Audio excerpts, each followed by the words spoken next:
Okay, good morning, everyone. Good morning. We're going to go ahead and call this meeting to order. I apologize for being a bit tardy. To our new members, please don't think that reflects my typical starting time. It was just one of those mornings with lots of things that popped up. So welcome everyone to today's meeting. And before we get started, I would just like to ask our interpreter Carlos Diaz to walk through how to access our interpretation services for today's meeting. Carlos, please proceed. Thank you, Chair. We'll begin with the instructions for those via Zoom, and I will be back with the instructions in person. Muy buenos días. Para quienes nos acompañan vía Zoom, se está ofreciendo interpretación simultánea para esta sesión. En su barra de controles de Zoom verá un icono de interpretación, parece un globito terráqueo. Lo selecciona y de ahí selecciona Spanish o español. Si está utilizando la aplicación móvil de Zoom, en celular, tableta, etc., presionaría primero los puntos suspensivos, luego interpretación y luego el idioma. Again, simultaneous interpretation is being provided to and from Spanish. To use the feature, please scroll down to the Zoom screen where the meeting controls are. Then click on the interpretation icon. It looks like a little world, and select English as your language. Now, if you are joining through the Zoom mobile app, please press the ellipses, the three dots, then interpretation, and then choose your language. Now, if you are joining us today at SANDAG and need interpretation into English, please check out a headset from the receptionist on the 7th floor. It looks like a little iPod and comes with an earpiece which you can use to hear any Spanish comments or questions translated back into English. You simply hold the earpiece to your ear and the interpreter will come on automatically. Si nos acompaña presencialmente en la sala de juntas de SANDAG y necesita interpretación al español, por favor diríjase a la recepción del piso 7 y solicite un receptor. Este parece un pequeño iPod y lo puede utilizar para escuchar la reunión en español. Simplemente sostenga el auricular junto a su oído y la interpretación comenzará automáticamente. Gracias and thank you, Chair. Thank you so much, Carlos. I will now ask our clerk to confirm that we have a quorum for today's meeting. Thank you, Chair. We do have a quorum. Thank you, Francesca. Okay. Again, welcome to the June 14 meeting of the Independent Taxpayer Oversight Committee. Of course, as always, thank you very much to staff for all their efforts in pulling this meeting together, and to thank you to the members of the public who are joining us today in person and virtually on Zoom. I just want to quickly remind folks about how this meeting will work. We will take in-person public comments followed by virtual public comments. If you're a member of the public here in the room, please submit a speaker slip to the clerk. And for those joining us virtually, please continue to raise your virtual hand at the appropriate time. Public comment is available. Public participation is available both in person and via Zoom. I'm going to now ask Michael Turlip to provide a quick overview of how public comments will work. Michael. Thank you, Chair Frankel. So we will be taking both in-person and virtual public comments. As noted on the cover page of today's meeting agenda, in addition to emailing comments, the public may also provide live comments during today's meeting. In order to provide live comments, you can join today's Zoom meeting through the link or by dialing one of the numbers from your phone that are provided on the cover page of today's meeting agenda.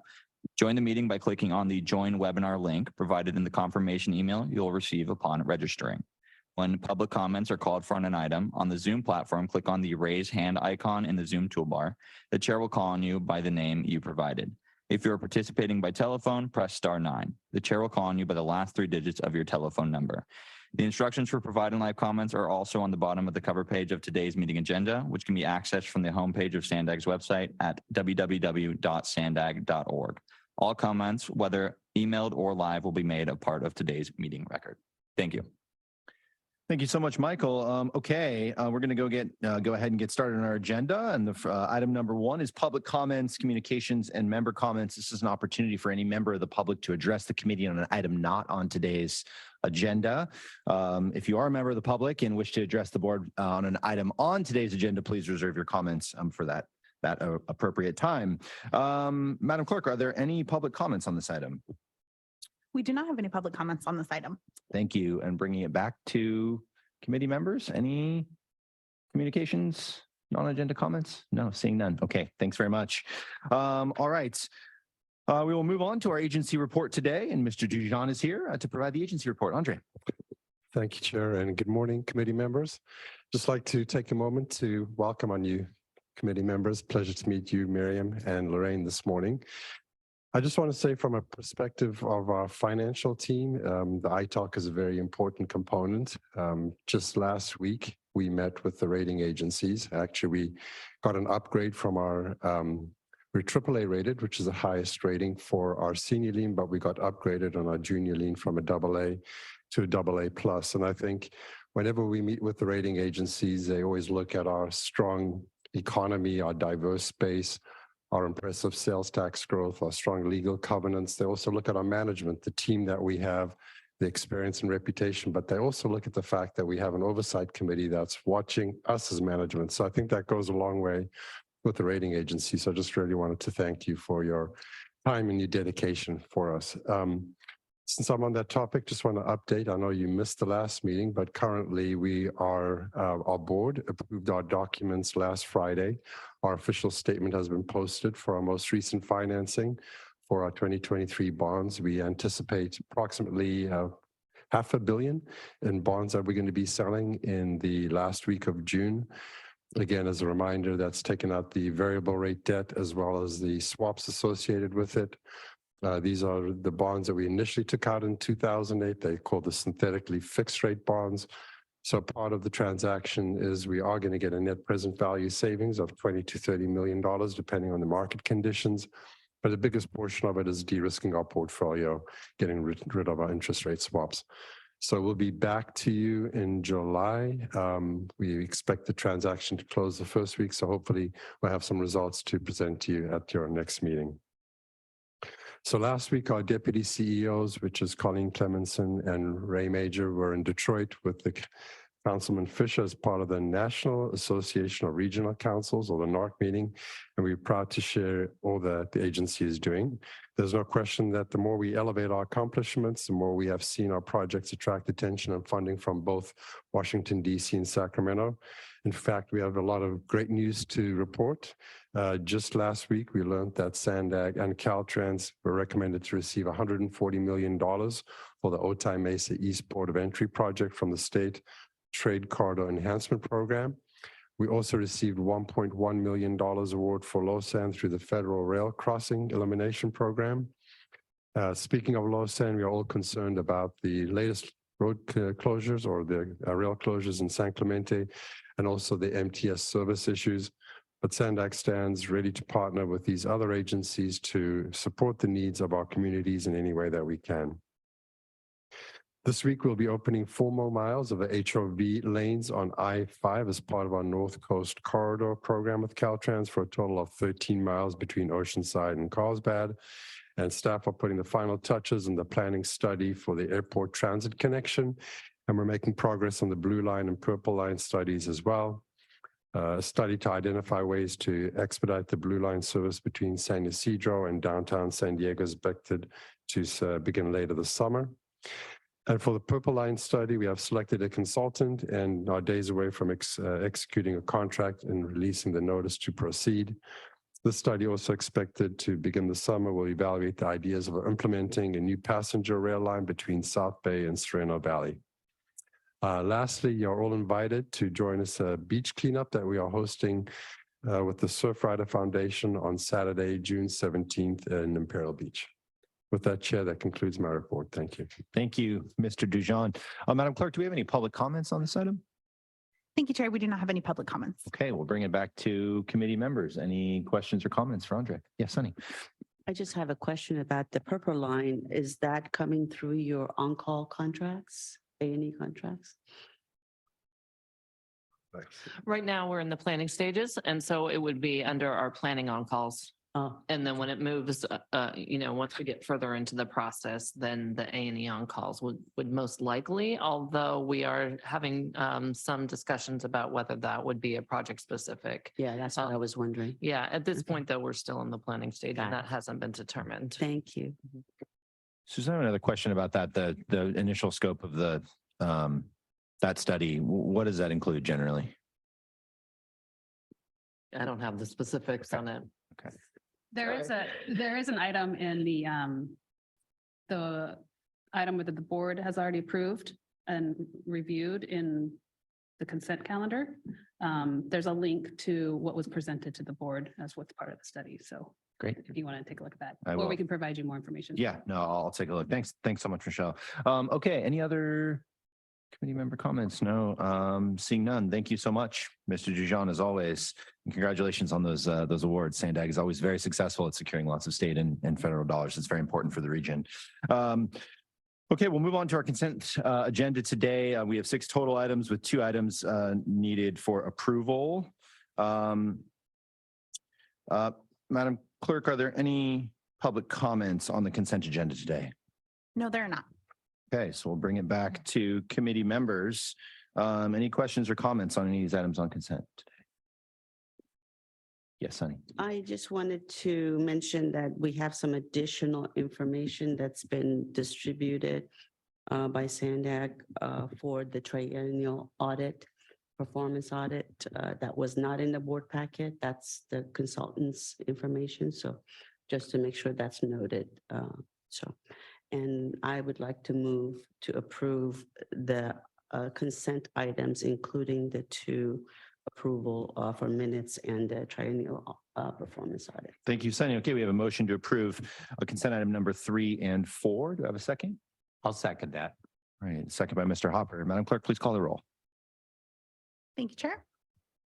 For real estate right-of-way acquisition, Chair Frankel. Yes. License of a civil traffic engineer is vacant and so absent today. Contractor construction, Vice Chair Orso Delgado is also absent. For biology environmental, Lorraine Alquist. Yes. For finance and budgeting, Miriam Babaki. Yes. For licensed engineer, Les Hopper. Approve. And for CEO private sector, Sunny House. Approved. Thank you. And that item passes unanimously with those members present. Thank you, Madam Clerk. Okay, we'll move on to our report agenda today, beginning with item 9. And Andre beat me to the punch here a little bit. But this item is to welcome our new members. So we're very pleased to welcome Lorraine and Miriam. I think Miriam, welcome back to you. Miriam has previously served on the committee. So we're just very grateful for your expertise and for your participation and service here. It's always wonderful to have such a diverse group of professionals on this board. So we look forward to working with you in your respective areas. And if you'd like, we'd be happy to have you say hello and maybe describe your experience just very briefly, maybe starting with Lorraine. Well, good morning. My name is Lorraine Alquist, and I'm representing the biological environmental support for the committee. And I have over 25 years of working in the industry that has encompassed from support from a County of San Diego land use and environmental services to supporting transportation focused projects for the last 23 years. So I look forward to working with the team. Thank you so much, Lorraine. Miriam. Good morning. Yes, I'm a graduate of San Diego State University. And like a lot of people in this room, I started my career as a student intern with Caltrans right here in San Diego. So I go back a long ways back with the city and with people that I work and that I see here.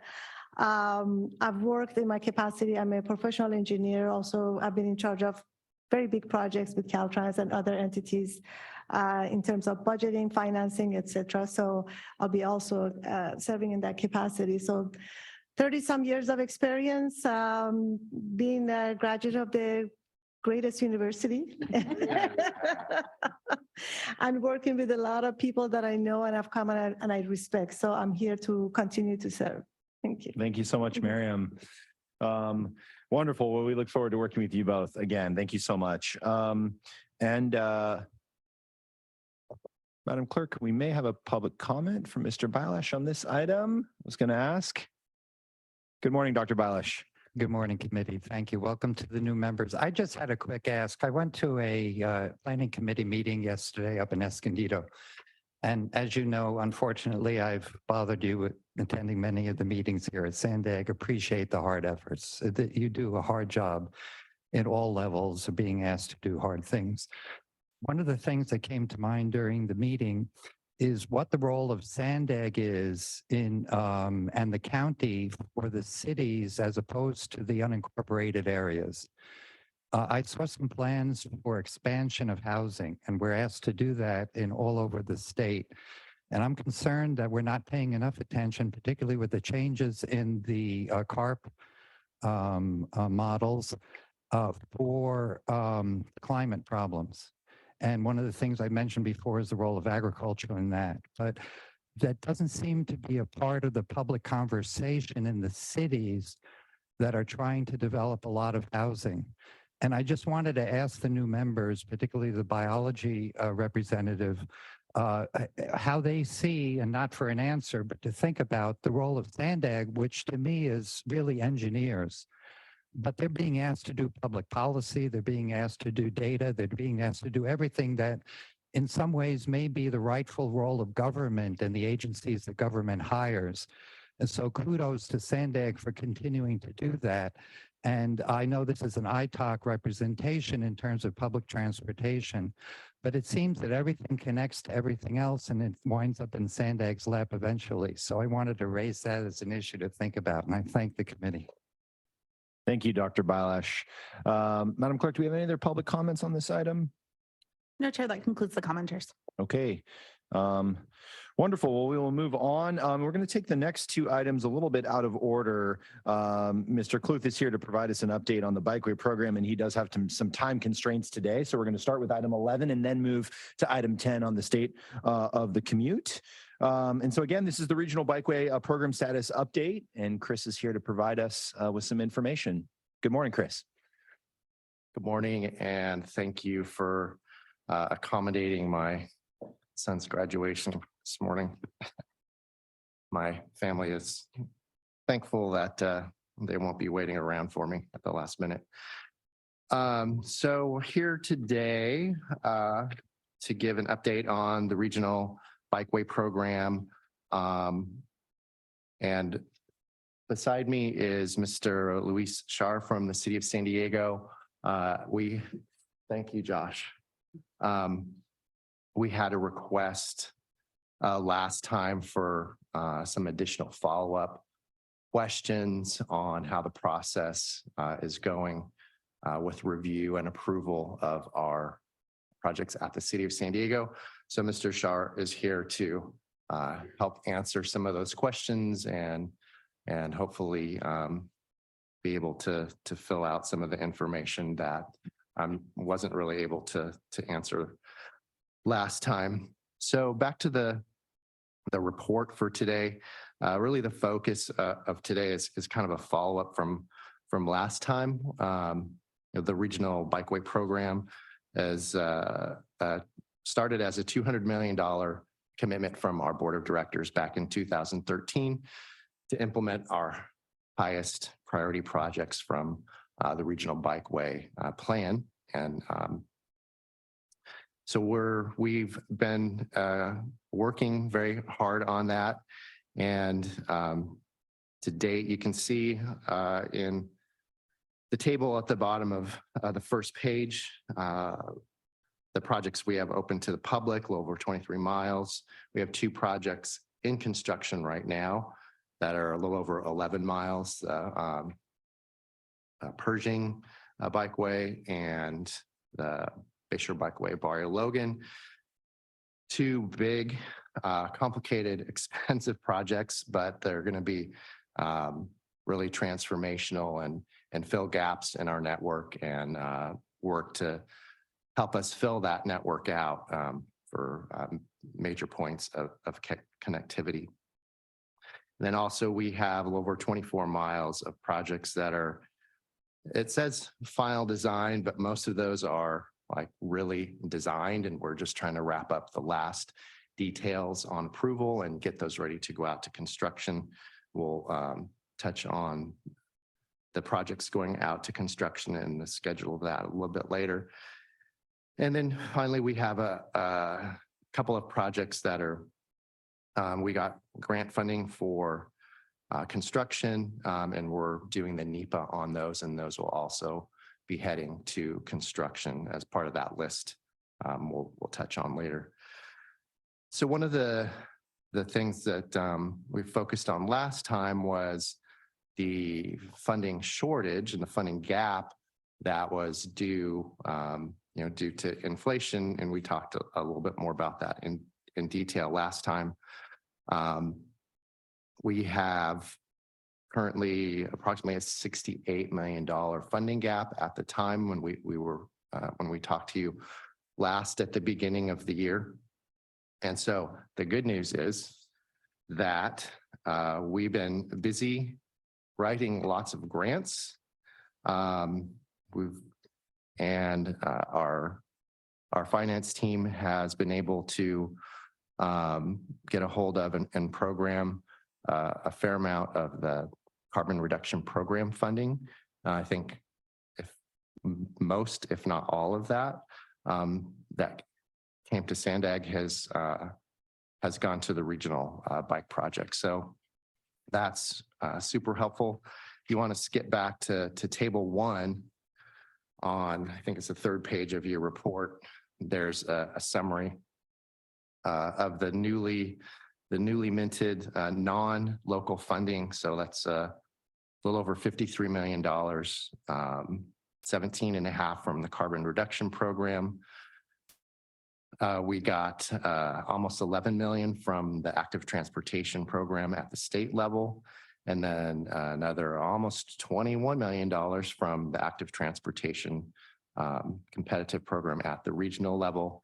And then fortunately, the TIRCP Transit and Intercity Rail Capital Program had additional funding at the time, which we were able to capitalize on being in the right place at the right time, and got another $4.3 million for that to going to construction for the University Avenue Bikeway project.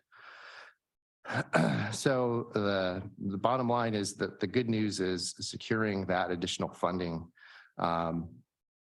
We will, let's see, out of the projects there, we'll be able to put out in the next probably 14 to 16 months, maybe 18 months. Central, Mulbarrio Logan, we have additional needs, shall we say, that have come up. So Central, Border Bayshore, we filled that gap. Imperial, which should be going out to bid before the end of the month. And then Howard University, let's see, Washington Street, Orange, and Inland Rail Trail. Those we were all able to fill the gap needed for construction to put those out to bid. So that's, honestly, that's what we're really focused on, that and our program and getting those projects built and capitalizing on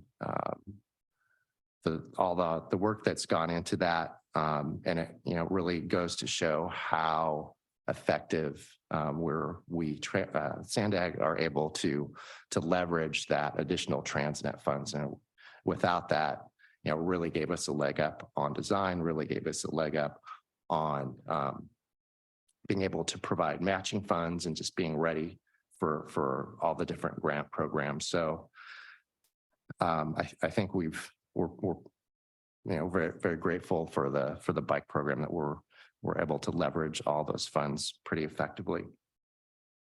Really for today, and I wanted to leave time for any follow-up questions on that. And let's see, for follow-up questions on the report and follow-up questions on to ask us of the city as well. Okay, thank you so much, Mr. Kluth and Mr. Shah, for being here this morning. Okay, Madam Clerk, do we have any public comments on this item? Thank you, Chair. We have no public comments. Okay, we'll bring it back to committee members for questions or comments from Mr. Kluth or Mr. Shah. Tony? Since Mr. Shah is here, might as well.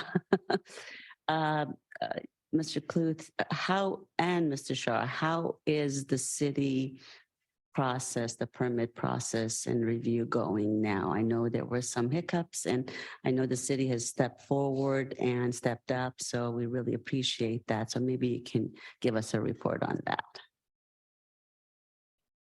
Sure, happy to do so.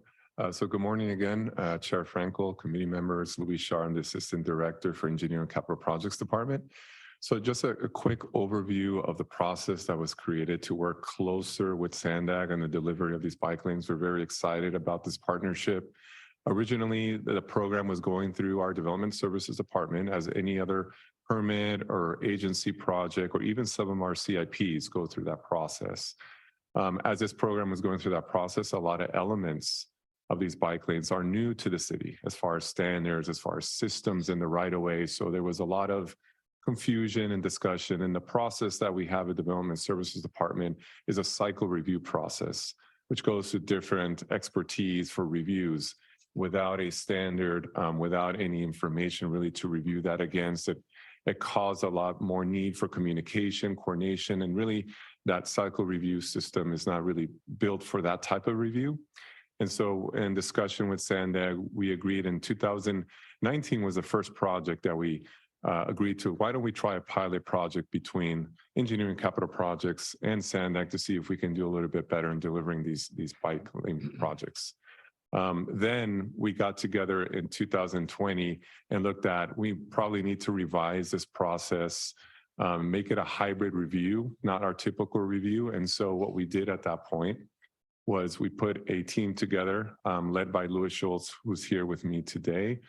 And what basically we did was recreate the review of these projects, kind of similar to the setup that DSD has, where we have different disciplines reviewing these projects so that we can coordinate internally and have those communication coordinations that needed.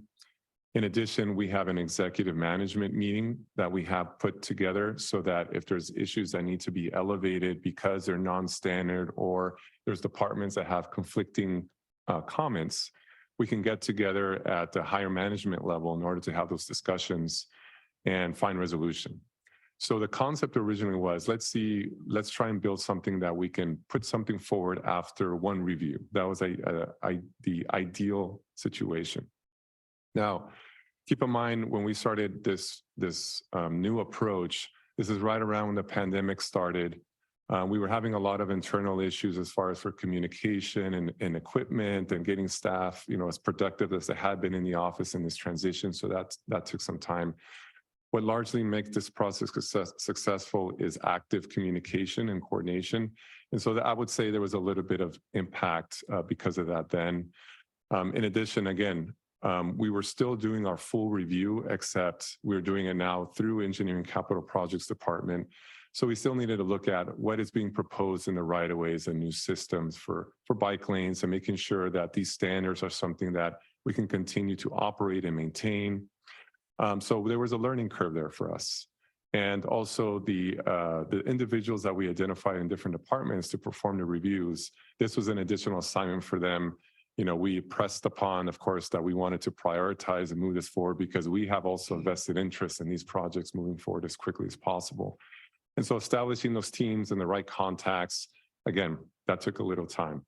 But what I do see now is that I believe we're on a better path at this point. Since then, we've formed a mobility technical action committee. So design standards such as for bike lanes and other elements in the right-of-way, we have members from the different departments that are performing these reviews to tackle not only bike lanes, but other systems that we want to propose in the right-of-way as we're growing our standards and our requirements. We've also attended the last two NACTO conferences, where it's a collection of different agencies in different cities that look at what has been implemented in their right-of-way. The last two were at Boston and Denver. And what's really interesting about the conference is that it's not just all in a conference room. You actually go out to the right-of-way and you look at, we implemented this type of bike lane here, or this type of system in the right-of-way, and to talk about what's been working, lessons learned. That's been really good for us to open our eyes to what other systems are being utilized successfully in the right-of-way, and it helps us in our then going back to our committee and having those discussions of what does seem to work, what's been proven, right? What are things that maybe still need to be piloted? In addition, one of the things when you go through DSD, again, going back to the typical process, when a consultant approaches DSD, they have to come with a complete design as they start the permit process for them to go through that review and then make adjustments from there forward. we have the opportunity, since we're working now closely with Chris and his team, is that we don't have to wait until the design is finalized. So one of the things we've been talking about, why don't we have some interim discussions? And that way, as a consultant is doing their design moving forward, we can make our comments. And hopefully by the time that the design is actually complete, we've already addressed many of the significant comments that can hold us up in the process. So if you will, instead of being kind of like a linear process, more like layered reviews, and we're hopeful that that'll help with the overall time of execution. Another thing too is that we notice that sometimes if we get new staff performing reviews, there may be rechecks and additional comments to things that we've already addressed and worked through. So again, this is one of the lessons learned that through our communications with the departments we're working with, we want to make sure that we've identified the right individuals who are doing the reviews, and then the training that goes along with it, because this is a partnership that we're approaching this a little bit different, say, than typical process. The last thing is the executive meetings continue. When getting the support from the mayor's office, from department directors really helps in getting those answers quickly, because sometimes there's this deliberation that takes multiple meetings and time, but getting the support of the directors in the mayor's office and giving that direction is helping us accelerate, the decisions that need to be made. So we think we've learned a lot during this time, and we're putting, I think, some good ideas together. So we're looking forward to continuing partnering with Chris and his team and move these projects forward. Yes, go ahead, Sunny. Thank you so much. I think that's great that you're being creative and learning from other systems as well. You mentioned new people coming on board sometimes, and you get new comments. That's something I'm experiencing with other projects as well, especially these days with staff turnover is just something that happens. Do you have some kind of a historical comment matrix or something that you can share with new people that come on board? Because that's exactly what I'm getting on a project right now. And we've had like 6 submittals and we're still getting comments, even though decisions were made earlier. So any thoughts or comments on that? Yeah, definitely. So the good thing about having a lead with Louis and his team, so the way we're structured is that he is then working with the different disciplines who are doing their reviews. They're intaking everything, doing kind of a quick cursory review. And so they're identifying both things they have seen from different consultants that have submitted, as well as comments coming in from staff. And so, yes, we are aware of what kind of the common concerns, we're having those conversations. And so we have kind of a central hub, if you will. And so we're aware of things that are being repetitive and helping teams go through those training periods, as well as giving them updates of all the different challenges we've already overcome and what the decisions were made on past projects. And my final question. So this is something, obviously the bike program really affected surface streets and city right away, but it's a very nice collaborative process. Is that something that, is it just exclusive to the bike program, or is that something that can be applied to other major SANDAG programs that do impact city right away? I think when working in the right-of-way, partnerships are the best way to go. We try to partner with all the different agencies that are working within our right-of-way. We see as it a mutual benefit, whether it be Caltrans, whether it be SANDAG, or sister cities that are up against our borders of the city of San Diego. So we definitely look for those opportunities. The partnerships may be slightly different depending on what the scope of work is or what the deliverable is, but I do believe that partnerships definitely are the way to go. Thank you, Sunny. Yes, Les. I have a different question. Chris, I certainly don't want to keep you any longer than necessary so you can get your graduation. We're good. We're good. I want to make sure to answer a quick, I noticed on the leverage funding table, the inland rail trail, and I remember a few years ago that was having some issues and some redesign. Could you give just like a 1-minute overview of what's going on with that, and is it on track again? And yes, it is. So we traced back one of the major issues to some errors in the original survey that was done along with the Sprinter. So the original designer probably didn't do enough field check. And so their design kind of followed somewhat erroneous survey, and that kind of rippled through the projects. So once we discovered that, I was like, no. So the new phases that we're working on that are in design now and going out to construction, that they've started from scratch, and we're following all the proper protocols and double checking those to make sure that's that's accurate, because we're kind of threading a needle in some places, and 6 inches even here or there, let alone a couple of feet, really had a big impact that reverberated through right of way. There's lots of slopes, so it just kind of cascaded, but that we're not making that mistake again. All right, thanks. I remember that had a very constrained right away and a Yes, lot it of is. issues. And so I just saw that. I was curious how it's going. So thanks for the update. Yeah, the next Inland Rail Trail IRT 3B should be going out to bid in this summer or early fall. So we're excited about that. And then we got additional grant funds for the design and construction for the next phase as well. Any other questions? Seeing none, I have a couple questions.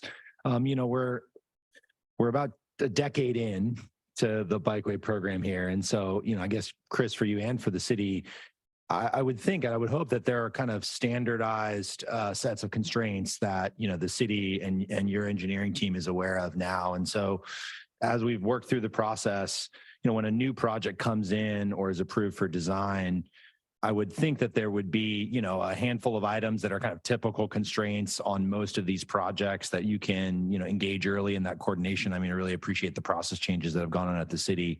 But are there a set of kind of standard design criteria? You talked about the conference that you went to, Mr. Shah. I mean, are there kind of standard design criteria? I know every project is a little different, but do you feel like you've reached a level of standardization where you can start to expedite some of the design review of these projects?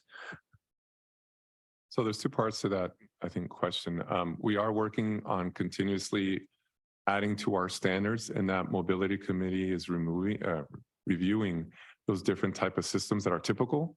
And once we have those as an actual standard that consultants can refer to, it helps with providing guidance of what will the city approve through a review, as opposed to a new type of improvement that is proposing a different type of system that takes more time and discussion. So yes, we're continuously working on adding additional elements to those standards, which is helpful.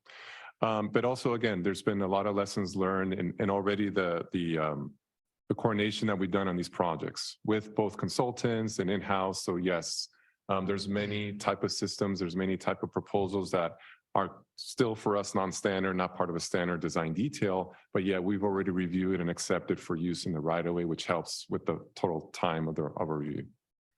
Sure.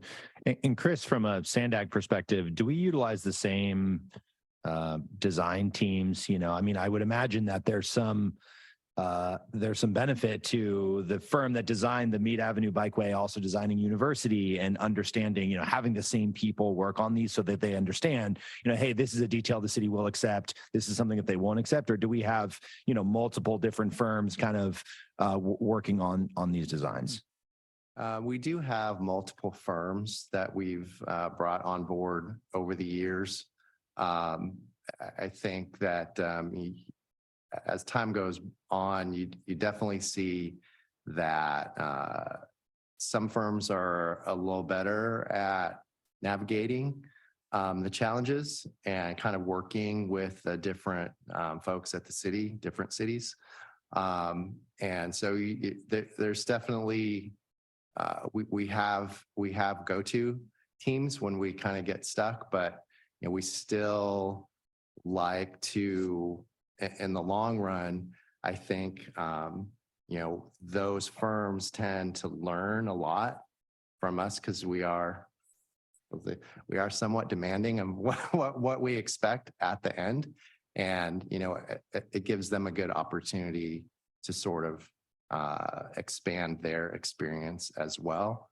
So it's kind of a mix of all of those things. Okay.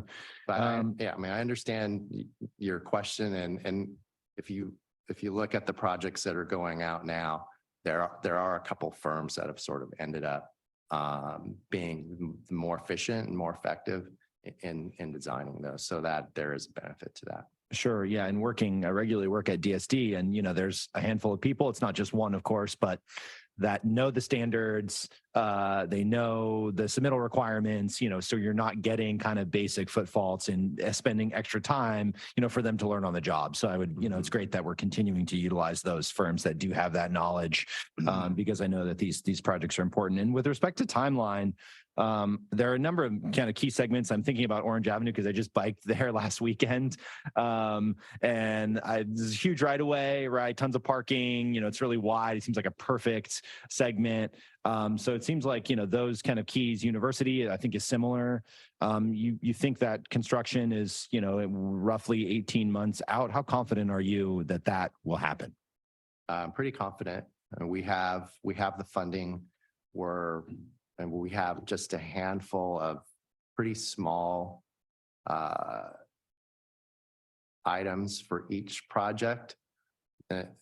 In all transparency, university, however, there are some city projects that have been kind of in the wings that we're going to need to coordinate with, that are somewhat substantial. So that is going to be a challenge. I think that's going to be a challenge for both of our teams to make sure all of that can come together, and we can figure out how to prioritize which projects go first. So we're just about getting ready to go into the deep end on that. But our project is designed and funded. So those extra levels of coordination, we'll tackle those together with Louis and Luis and the folks that we work with at the city on those. Great. Well, we know you can make it happen, Chris. We will. Okay. Any other questions, comments? No. Okay. Chris, congratulations. Go to your graduation. Thank you. Thank you for being here. Mr. Carr, thank you so much for being here. We appreciate it. Appreciate it. Yeah. Take care. Okay. Thanks for allowing us to take that item out of order. Now we will jump back to item number 10, which is our 2022 State of the Commute Report. And this item will be presented by Grace and Connor.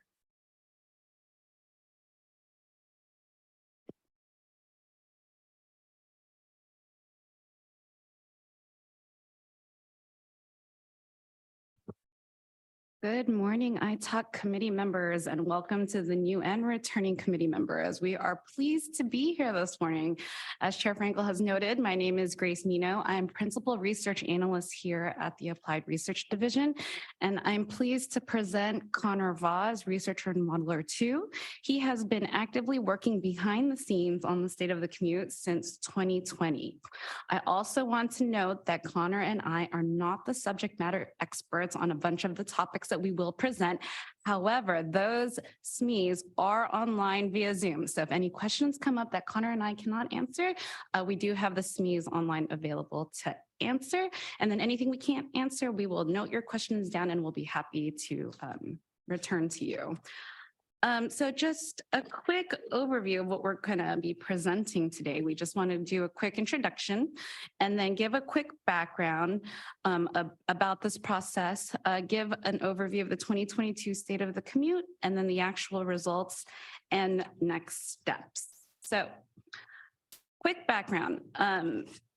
Back in 2004, when the Transnet extension was approved by the voters, the Transnet ordinance states here that on an annual basis, which is a point in time and a snapshot of what's happening in the region, the ITALK would be reviewing the State of the Commute report and would provide an independent analysis of information included in that report. And this evaluation would be including such factors as level of service measurements by roadway segment and by time of day, throughput and major travel corridors, corridors and travel time comparisons by mode between major trip origins and destinations.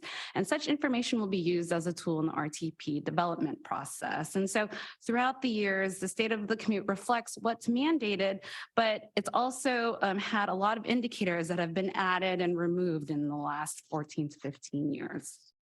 And so quick background of the state of the commute, the report started back in 2005. And at one point, I believe the report was up to 70 pages.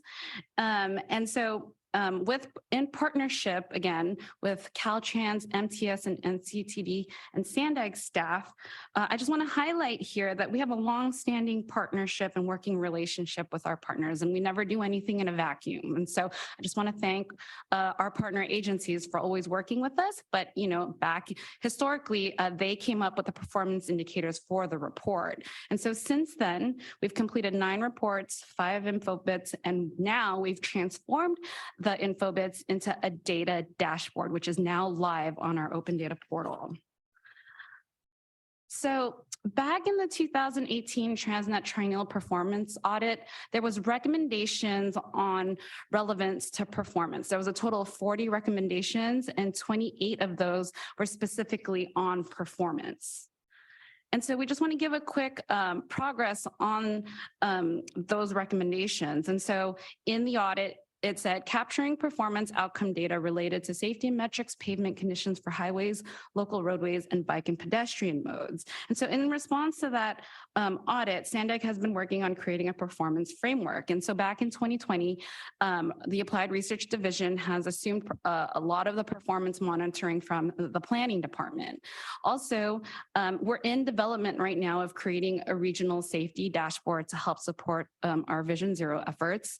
And then this 2022 and 2023, we've obtained big data to analyze congestion and delay on local streets and roads.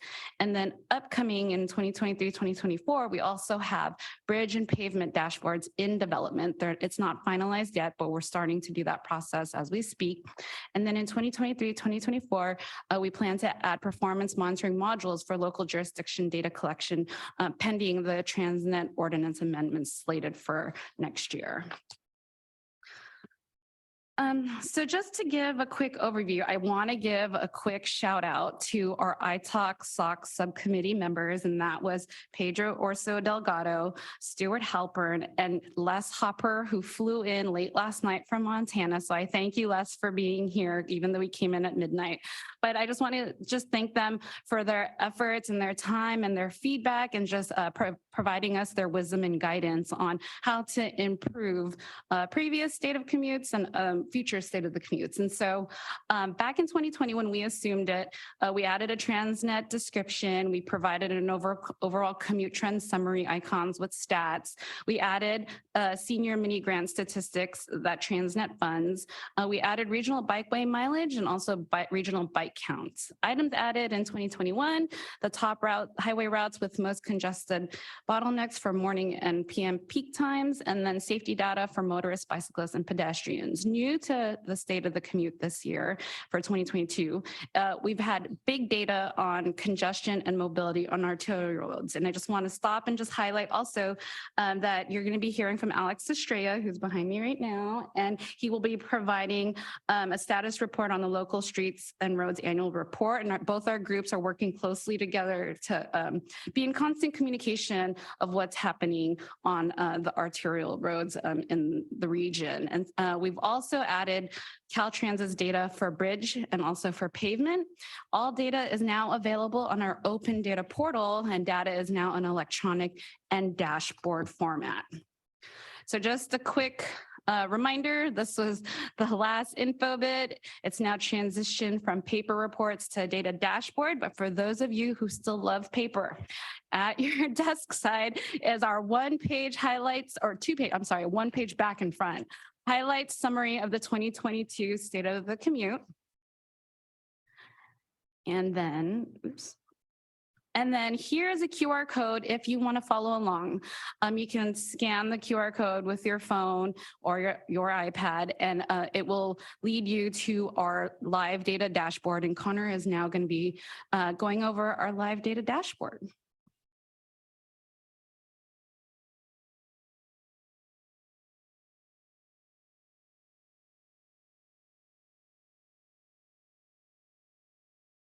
All right. Thank you very much, Grace.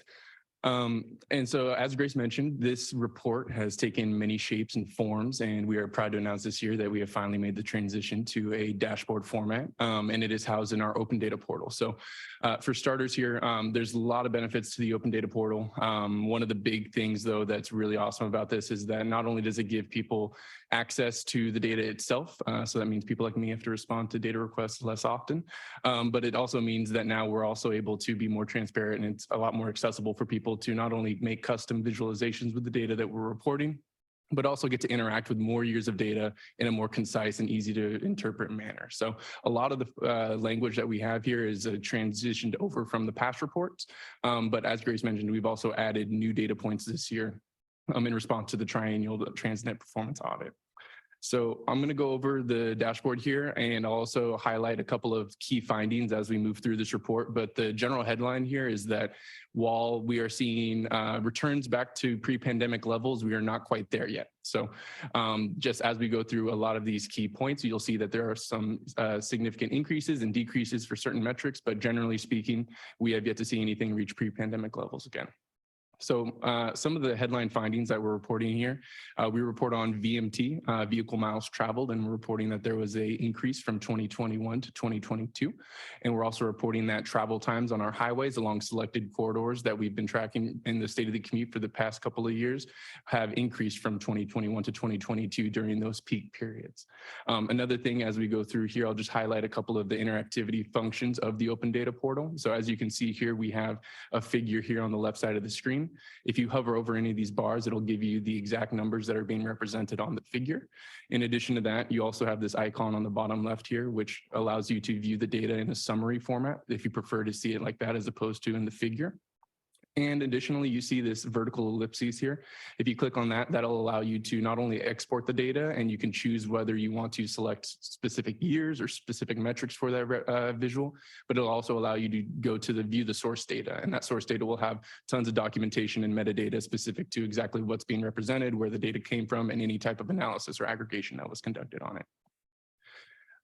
Moving on here, another big headline that we have here is that we're reporting that annual weekday transit ridership has increased 49% from 2021 to 2022, although that is still not yet at pre-pandemic levels.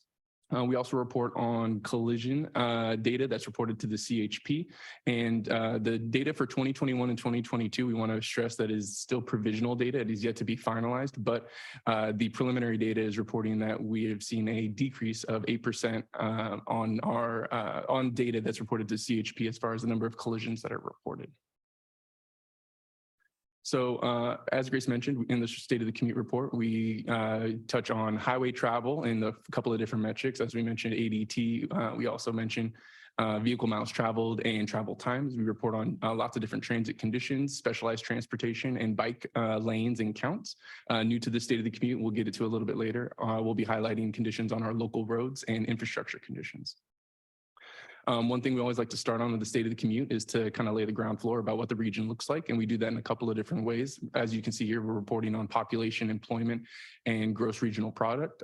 So one thing to note here is that population numbers, our estimates come out a little bit before the employment and gross regional product data comes out. So at the time this report was created, we did not yet have 2022 data for employment and gross regional product, but we did have 2022 data for population. And so what we're seeing on a high level here is that our region is continuing to rebound from the pandemic lows that we saw in employment and gross regional product, and population has started to decrease slightly from 2021 to 2022.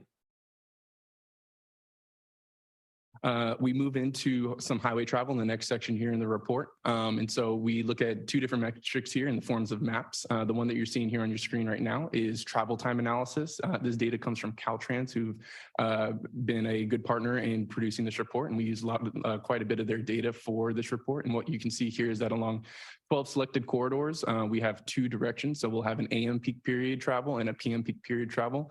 And what this map allows you to do is it allows you to see how long it takes on our highway system to travel from the beginning of this line to the end point of this line. And it'll also show you the comparable transit travel times for certain corridors that have comparable transit trips. And so When you're working with maps in this open data portal, what you do is we have a couple of different options to filter by. And so if you see this kind of upside down pyramid here, you click on that and it'll give you some filtering options that will allow you to refine exactly what you're searching for. So we'll go ahead and do just a brief example here and show you what we're looking at here. So for the AM peak period, you can see that we have a couple of different routes that we look at, 12 specifically. And if you hover over any one of these lines, it'll give you some detailed information about 2022 travel times, 2021 travel times, and 2020 travel times.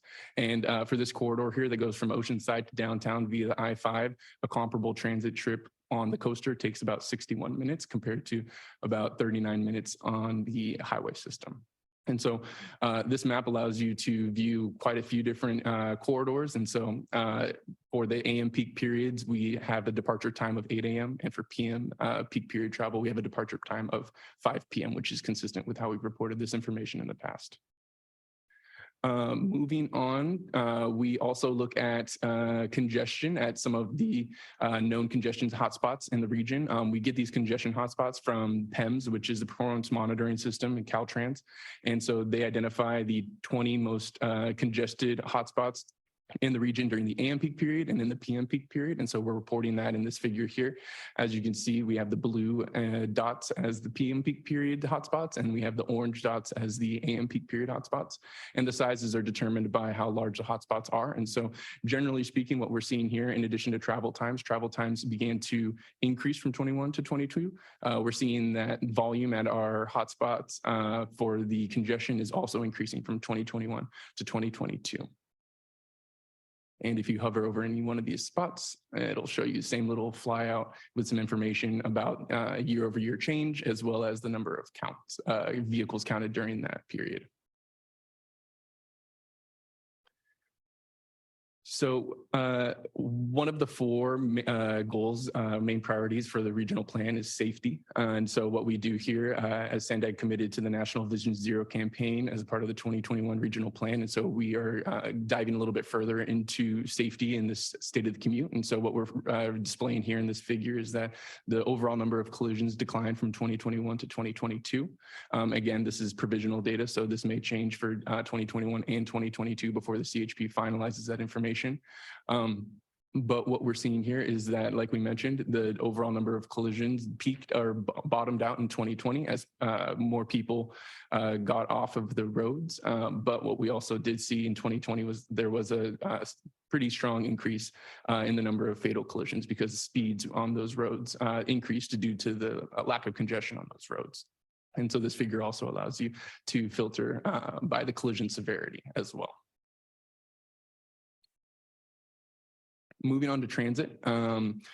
As we mentioned in one of our key findings, overall transit weekday ridership increased from 2021 to 2022 by 49%. One thing we attribute to that strong increase in 2022 is the opening of the Mid-Coast trolley extension.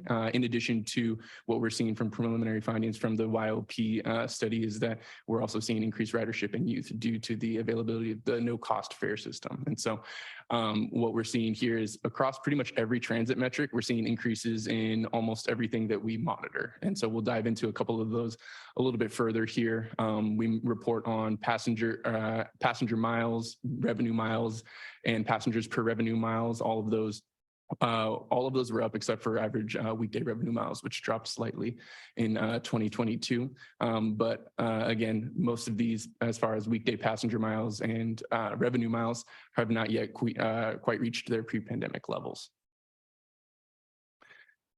We also report on the most ridden routes, and we report that in the form of top transit routes by ridership. And so this is average weekday ridership. And so as you can see here, this is a combination across both light rail and rail and bus routes. And so what you can see here is how they rank proportionally to each other. The blue line has quite a bit more ridership than every other form of every other route in the San Diego Transit operators. And so what you can see here is that in this figure, you can filter by year and you can also filter by mode. So if you're only concerned with exactly what the buses look like, you can filter by bus as well using this figure. And so we're reporting here that 2021 to 2022, all of the top 10 transit routes by bus and then all 5 of the rail routes increased from 2021 to 2022 in terms of ridership. And we dive a little bit further into that, reporting that by route for rail ridership, the blue line increased 59%, the green line 21%, orange line 35%, Sprinter 11%, and then the coaster 111%. But still, proportionally, the coaster ridership is still quite a bit lower than the other forms of rail ridership. In terms of rapid ridership, again, similar to all the other transit metrics, we are seeing increases from 2021 to 2022, yet we are still not yet at pre-pandemic levels. So what we're reporting here is average weekday boardings on rapid routes by year for this figure. And then we also report on passengers per hour on rapids routes and average load factor on routes. And so again, not quite at pre-pandemic levels, but we are seeing increases from 21 to 2022. So as a part of the SANDAG's commitment to equity, we do have specialized transportation programs for our aging population. And as we know, our population is beginning to get older. And one thing that we do here, Transnet funded programs for the senior mini grant program here, we track the number of one-way passenger trips, and we also track the total invoiced as a part of these programs on SANDAG's behalf. And so what we are seeing here is that the number of one-way passenger trips has continuously gone up from 2019 to 2022. And we're also seeing that while the amount of funding that was going as far as total invoiced from 2019 began to drop into 2021, but that went back up in 2022. We already got a preview of some bike information earlier, but we also report on 2 different bike metrics. We report on bike lanes and in the terms of mileage by classification, and we also report on bike counts. This figure here, most of you who have seen the State of the Commute in the past year or so have seen this before, and it is unfortunately not interactive yet, but we just love it so much because our VisComs team did a great job on it. But what it's reporting here is it's reporting the total number of bike lanes that have been constructed by classification in 2022 and comparing that to a base year of 2010. And as you can see, we've done quite a bit of work on building different bike lanes. And new to this figure this year is the bike boulevard figure right here at the bottom, because up until last year, we did not have any constructed or completed bike lane by this classification. And what makes it slightly different is that you can see here, it's got some speed decreasing amenities on the road here, while also encouraging bike ridership on these different paths. Generally speaking, across our system, across the 8 corridors that we track bike counts at, we're seeing that in 2022, we saw a 4% increase in bike counts from 2021 to 2022. And while that's still slightly lower than 2022, it's nice to see an increase from 2021 to 2022. Moving on to our 2 new data topics, we're reporting on for the first time this year, local conditions on our local roads. So what we do here is we've gone and we've acquired big data in the form of replica HQ data. And so what this monitors is this monitors the average speed during peak periods on our local roads. And it's also reporting on the average daily volume in terms of AADT on our local roads for the number of vehicles that use them. And so what this map allows you to do is see how fast cars are traveling on these different roads, on our major arterial roads, and also to see how many vehicles are passing along these different roads on average in 2022. And so the colors are coordinated by speed. And so the higher speeds are going to be in the darker red, and then the lighter blue speeds are going to be on the slower end of the spectrum. And so if you zoom in here, let's go ahead and pick something near us right now. If you zoom in, you can see a few items in the flyout here. What you can do is you can hover over this line and it will tell you some information regarding that specific segment of road. So as you can see here, it's reporting the direction of travel, the number of vehicles in the terms of range in 2022 and 2021. It's also reporting the change from one year to the other, and also reporting the peak period and average speeds. And so this tool allows you to view in your specific neighborhood where you live in our region exactly what the conditions on those roads look like, and then also allows you to see the change from 21 to 2022. And so this is a really great tool that we're really excited to get on board for this State of the Commute report. And then lastly here, we're reporting on infrastructure conditions. So this infrastructure conditions data comes from Caltrans, their California Transportation Asset Management Plan. And so what this is reporting on is it reports on the conditions of our locally owned national highway system bridges and pavement conditions on those same systems. And so what we're viewing here is in terms of how they score these infrastructure conditions is either good, fair, or poor. And so what you're seeing here is a snapshot in time in 2021 because in the 2022 report, they are reporting on 2021 data. So it's the most readily available data that we have. And what you're seeing here is generally speaking that bridges are considered by 82% of our locally owned national highway bridges are considered either good or fair. And then same thing, 85% for our pavement conditions are considered either good or fair. And so these are the new additions to the State of the Commute report. And I will go ahead and pass it back over to Grace to go ahead and wrap us up. And I'm going to stop sharing. Thank you. Thank you, Connor. And so for next steps for the 2023 State of the Commute, I just want to emphasize that because now it's a data dashboard, we can do a next iteration for it. So we are also working on a public release of the safety dashboard and additional enhancements. We're going to continue working on the bridge and pavement interim dashboards. Again, those are in development. We're starting a Caltrans planning grant to modernize our automated passenger counter software as well as a ridership dashboard. So we're hoping that could also be included in the overall State of the Commute dashboard. We're going to gather more data funded through the Transnet Smart Growth Incentive and Active Transportation grants. And then also another idea that we want to do for future iterations of this dashboard is to compare how we're doing at that point of time compared to how it was when the Transnet Ordinance Amendment Transnet Ordinance Extension was made back in 2005. So we're hoping to do a future iteration where we can say where we were back then in 2005 and see where we are now or the next, the 2023 State of the Commute. And we're happy to answer any questions you may have. And again, we also have our SMEs on the Zoom, so they can also answer any questions that you might have. Thank you so much, Grace and Connor, for that presentation. Madam Clerk, do we have any public comments on this item?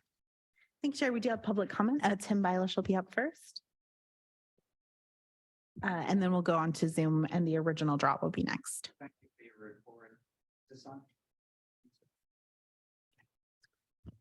Yeah, thank you, committee, and for the report. I'm amazed going through the written report and how having someone navigate you there brings up about a dozen ideas and questions that I have relative to this concern. So I want to mention something about databases. I've been programming since 1970, writing databases since 1993, used a fully relational database on the Macintosh computer, which ran on an 8 megahertz processor and had no hard drive.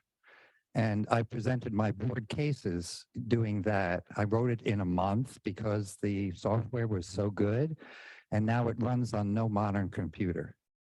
So the underlying technology is really important, and we need to think about that. The time to clicks to find data, is it possible on some of these interfaces to have, I know chat AI is coming in and stuff, but people learn by helping you navigate, teaching as well as learning. Can any of these websites actually have a little box that pulls in someone to help you find, like a librarian? I mean, the amount of time it takes, and I do a lot of searching, is incredible in terms of skills that you need and the time wasted just to find one thing sometimes. So I mentioned that. For traffic, I just mentioned the problem of intersections seem to be it. Everything is competing against everything else and in some ways incompatible. As far as I know, there are no HDs in traffic signals. And I know SANDAG is looking at automated types of additions to the traffic flows. I would be thinking a armband for pedestrians, for bicyclists that identify you anonymously might help in terms of using the computer power. But I'm told by the bike people they don't like that idea, that it doesn't work. as well, what I might get to is that there are time in transportation, there are time differences. So a sidewalk that you're planning doesn't move very much, but a bridge vibrates and the data is nano. And so the engineers that work on those things use different languages that are hard as the public to understand how difficult it is.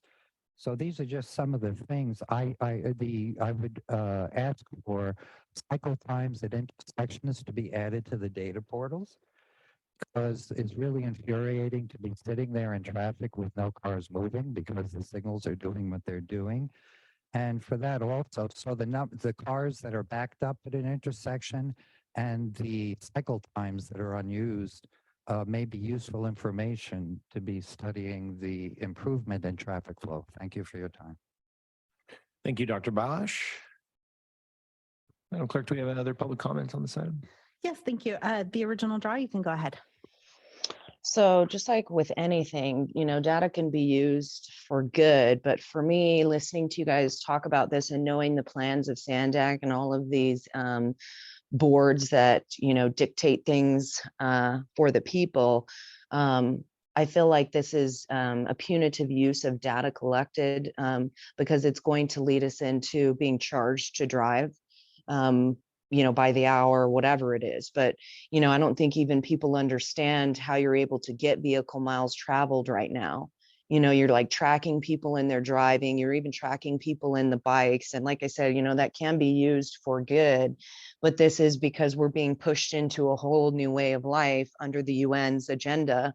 And, you know, they don't, just like you guys, we're not supposed to be driving, you know, even using the vehicle, electric vehicles, that's not going to curb things. And so as we like, everything seems counterproductive when you talk about not driving, but then fixing the roads. And, but then, you know, it's like with COVID, it was a really great time to see how it would be with nobody on the roads. And I feel like they could bring in another pandemic like this just to push this whole vehicle miles travel tax, because you're going to, you know, keep people from driving. And then it's like, you put them back on the road and now all of a sudden, you know, they're not going to want to go anywhere anyway. But I don't know why any of you guys would push this, you know, to have the people be paying more to drive. And that's why you're using these vehicle miles traveled. And, you know, you're going to punish all the people that live in these unincorporated areas that want to go to the city. I mean, anybody that wants to visit their family.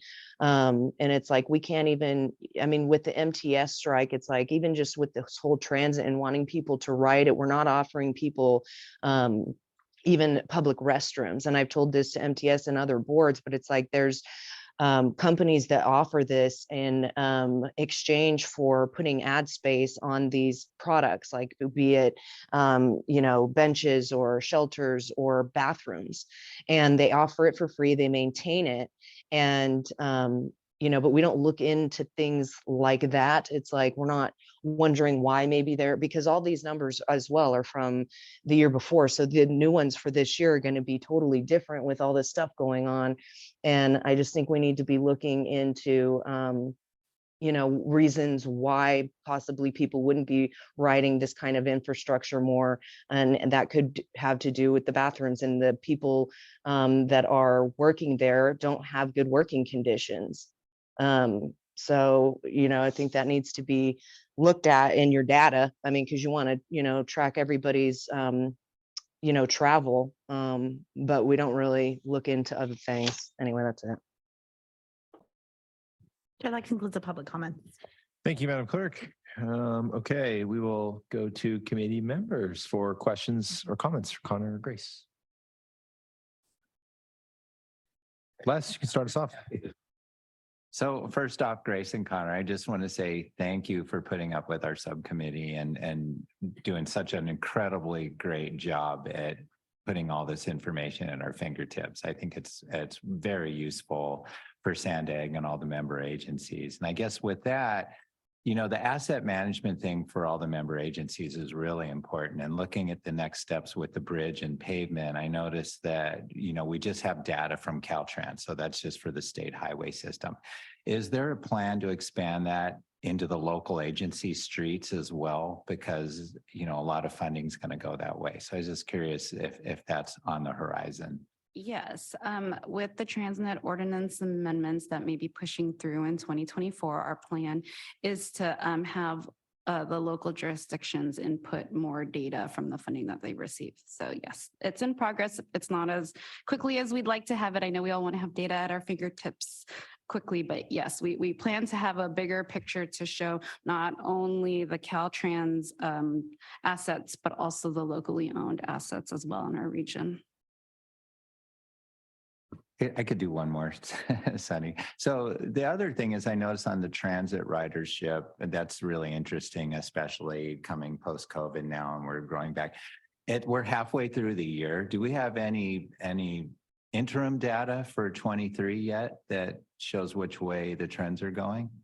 I'll let Connor speak to that. And we also have Brian Lane on the call. So go ahead, Connor. Yeah, we have some preliminary 2023 data from the past couple of months. And so far what we're seeing that transit ridership is continuing to increase. It can speak even specifically to the Blue Line. We're seeing that Blue Line ridership is in 2023 over 70,000 now. And so that changes month to month slightly here or there, but that's an increase from what we were reporting in 2022 already. So we're seeing that it's continuing to increase at this point. Brian, would you like to add to that? If he's on. I'm here. Can you hear me? Yes, thank you, Brian. Yep. So yeah, Connor nailed it. One thing we are seeing though is that the driver shortage is still impacting how many routes are in service. And that's when Connor was showing the revenue hours of 22, that was part of that impact. Revenue hours were down a teeny bit because of the driver shortage.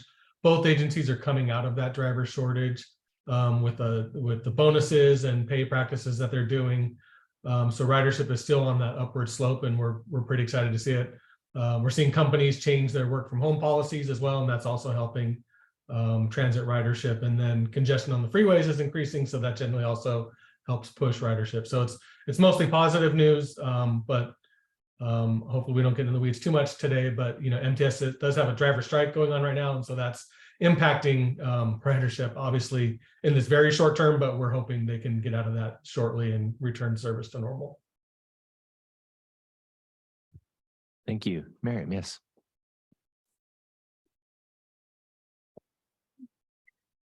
Great data points. These are great, for understanding where we are. So those are great benchmarks moving forward. And I don't know to what extent you get into interpreting that.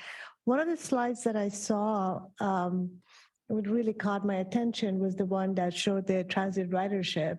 And I looked at 2015, which was the highest level, and it declined. And even though 2022 had kind of increased compared to the year before, but it wasn't nearly as high as it was in 2015. So I'm just wondering if do we know why that is, and what's contributing to that? I'll let Brian, do you want to pop back Sure. on? Give any anecdotal? Thank you. Yeah. Ridership was slightly decreasing up through even COVID. For some routes and not for others. It was a trend we didn't love to see. I think part of it was we don't have enough funding for transit to do the frequencies and the speed enhancements that we would like. So, with our regional plan, we're really trying to dive into all the things we can do to help improve transit ridership. And because what we're hearing from folks across the region as we're doing our regional plan outreach work is, for them to want to take transit, it needs to compete with their auto speeds or other speeds. And so unfortunately, historically, transit hasn't been given those types of priorities or frequencies that would really entice ridership. So those are the types of things we really want to improve on over the coming years to really increase ridership. If I can have a follow-up, is that it seems like in 2015, that level was accomplished, but it declined. What was the reason for that decline?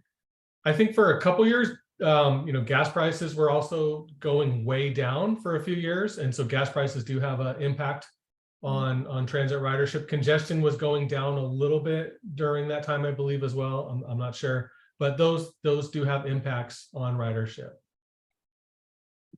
All right, thanks. Tony? Yes, Lorraine. Yes, good morning. Thank you very much for all the data and talking about the program specifically that you have. And what comes to mind is the senior program. Similar to that, is there a community or a disadvantaged communities program that is in the works to serve those communities?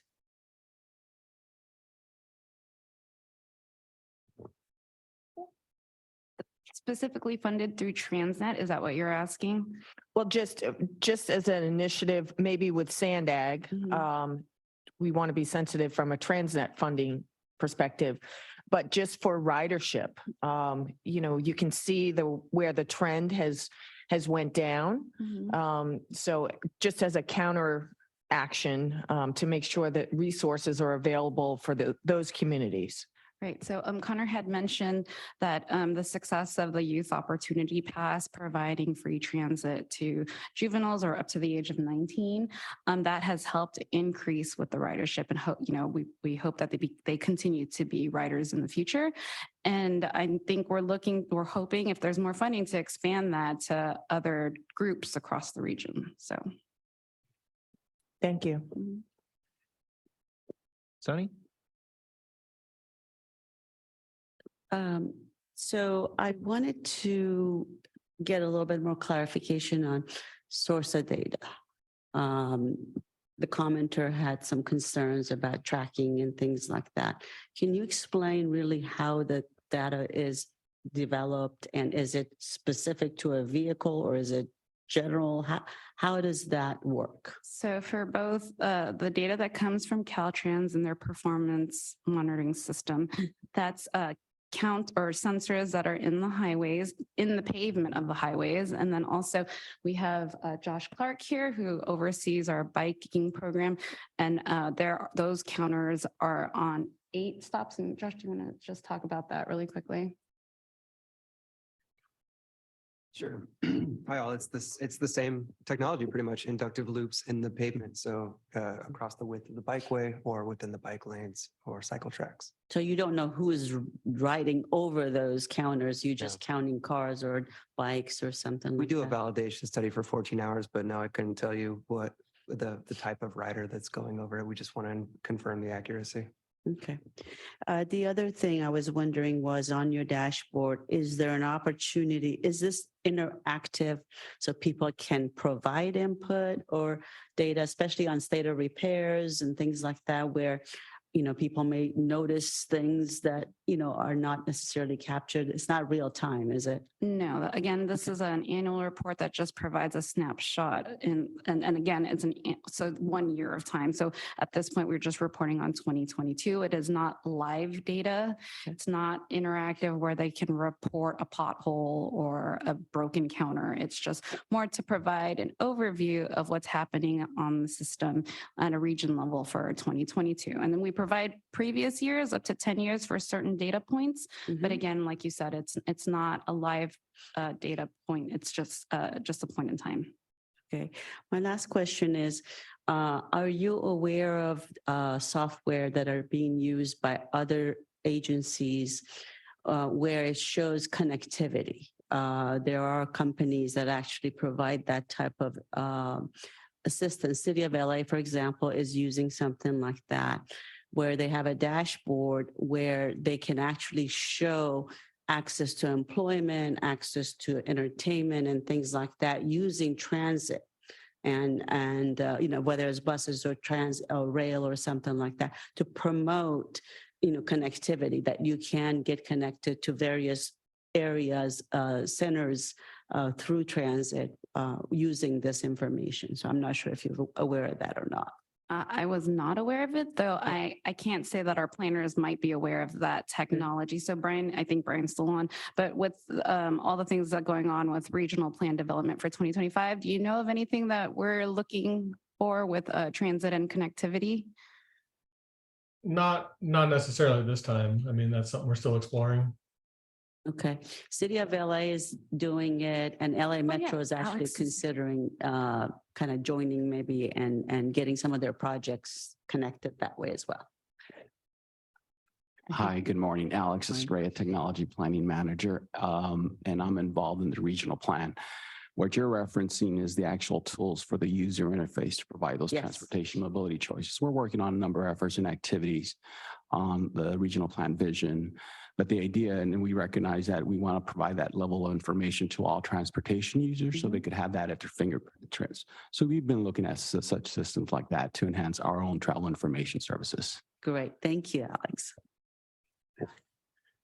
Okay, well, I have a couple of questions. And firstly, Connor, Grace, I mean, there's tremendous amount of information here. I think it's really important that we gather it and that our policymakers are able to utilize this as they make their decisions. It's really important. And there's a lot of great stuff here. So thank you for all your work. Is this presentation given to the board at some point? The state of the commute? Is it presented to the board? It is not. Our next stop is the mobility working group and then the transportation committee. Okay, so it stops at TC. It doesn't go to the full board. Okay. I think it'd be super interesting and valuable for the board members to see this because it's so important that we understand kind of what's going on. I'm wondering if you see any and so in specifically with regard to North Coast Corridor, obviously there were capacity improvements made, right? You know, firstly, I think between Manchester and Poinsettia or whatever the endpoint was, you know, north and south. And there's this concept that a lot of academics write about induced demand. And so I'm wondering, as we move forward, or at least currently in the data that we have, does it suggest that there's increased volumes on these corridors, right? The idea being you widen a freeway, makes it more convenient to drive and thus more people drive. So the data, you know, it should suggest that we have actually more volume there. And it's measurable. And so we can see over time, you know, do we actually see this corridor? Do we see volumes increase on this corridor? Thank you for that. So with a lot of the metrics that we report on specific to highway travel, we do report on the congested locations for ADT. And so for during peak period travel, we do take a look at that. But a lot of the information that we're reporting here is not as specific or project focused to certain areas as maybe some, I guess, some of the feedback that we've also received, because we've actually received some feedback as well that it'd be great to be able to tie certain projects that Transnet and SANDAG has focused on to show the direct impact. And that is something that Grace and I, we've mentioned that in future planning efforts that we are going to try to make an effort to draw more of a direct correlation to be able to provide that level of analysis. But with the information that we're providing in this dashboard, it's not really tailored to being able to answer that specific question, but we do report on a couple of different points along that kind of mid-coast corridor there along the I-5 there. And during the peak period, we have two different points. One's reporting that there was an increase in peak period volume during the PM peak period, while the other one reports that there was a slight decrease. And so, like I said, this isn't really the perfect tool to be able to answer that question, but we do have information that does cater to being able to get kind of a point in time check for some of these points that you were asking about there. That'd be great as to future reports. If we could see, you know, the dollars were earmarked for congestion relief, you know, are we getting that, or is something else happening and allows us to assess that? That'd be wonderful if in future reports that could be included. And my final question is, do you see a relationship between transit ridership and the time it takes to get from point A to point B? And so, you know, I imagine that there's some threshold point at which if it takes you 60 minutes to go from Oceanside to downtown in an AM peak and the transit takes you an hour and a half, perhaps you're not likely to use it. But is there some inflection point that we can say, hey, if transit is equal to or less than, or is, you know, 120% of, or some metric that we look at to say, hey, if we know that if service is good, if it allows people to get to where they need to go within a certain period of time relative to driving a single occupancy trip, they make that choice. What does the data say anything about that? If I could jump in, and this may be a modeler question as well, because our model is it takes the times that transit has, and then the freeway or road times, and chooses based on historical data how people will choose to either take transit or cars or carpool, things like that. A lot of it is time dependent. Cost is the other big driving factor for how people choose which mode they're going to take. So when we're doing the regional planning, we know that time is one of the biggest ones, right? And so if transit can't compete with the auto, we're not going to get them on transit. So that's why we're always trying to improve the travel times on transit. That inflection point, that's a great question. I don't know the answer to that. And I don't know if we have a model on here on actually how we decide when the model actually pushes someone over to transit, when it, at what % of a better or a comparable travel time. I don't know that answer, but it's a great question. I think we can try to get an answer from one of our modelers to see if they have anything in our activity-based model that, shows an inflection point or a percentage of when someone makes a choice between choosing transit over the single occupancy vehicle. Yeah, it'd be great to have. I mean, maybe it's not possible. I know these models are complicated. You can't isolate a single variable. Right. It looks at it in aggregate, and so maybe it's not possible to do. But it'd just be really interesting to know, what would we need to do in terms of comparability, and then what sort of resources would be required in order to achieve that.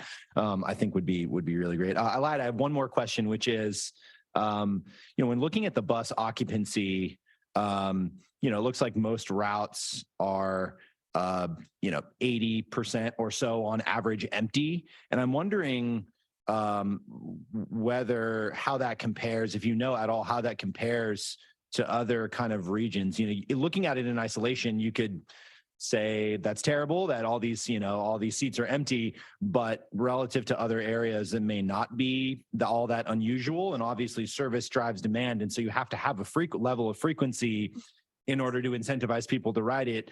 Although now we have lots of seats that are empty. So kind of what do we make of that data, and how should we be thinking about this, do you think? Go ahead, Brian. Thank you. Sorry, I was jumping in on my own on the last ones. That's a great question. So we try to compare ourselves with our peers, right? We're not going to try and compare ourselves with New York or Chicago, but I think on a peer by peer basis, we're very comparable. And the important thing to know about that, like you kind of said, is there's some routes that may show a 20% occupancy for the whole day, but there's some trips where the occupancy is hitting 80, 90%. And so it's important to know that, when a peak trip coming to downtown is going to be full, that bus has to get back out to pick more people up to bring them downtown. It's going to be empty. So your demand and occupancy changes throughout the day in various trips. And so the agencies do try to right size their vehicles, but vehicle size isn't a huge cost driving factor for them. It's the drivers and the fuel. And fuel doesn't change too much between a 60-seat bus and a 40-seat bus to a 20-seat bus. It's really that driving cost is the big driving factor. And then something the transit agencies like to point out is when you look at the freeways, if you're looking at a lot of cars out there with one driver in there, that's a 25% occupancy. That's pretty bad occupancy. So as a transit person, I like to point that out myself. That's really helpful, Brian. It's a great point. Some good context there. Okay, Miriam, yes. Just some thought, there are a lot of good questions here and a lot of, again, amazing data points available. And just a thought about how to truly utilize this great information is being able to interpreting them based on the variables that are at play at a time to see since a lot of transportation policies are made by the board, these data points can be utilized to further the decision-making ability about the policies that are put forward and how we can look at all of this to help us improve really based on the actual data that's been obtained. So just a thought. Yes, we are. Sorry, I didn't mean to jump in, but yes, I agree with you. our regional plan development team, we are really using data to help inform the next 2025 regional plan. We've completed multiple or in the progress of completing multiple surveys. There's a lot of big data that's being purchased, and we are working closely with the regional planning team, and our data science team is working really closely in tandem to ensure that all of these data points are being considered and used.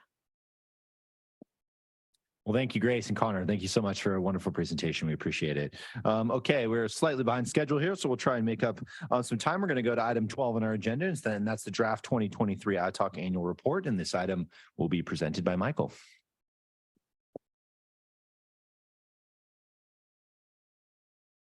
Oh, I apologize. I think the action was to approve the 2022 State of the Commute report.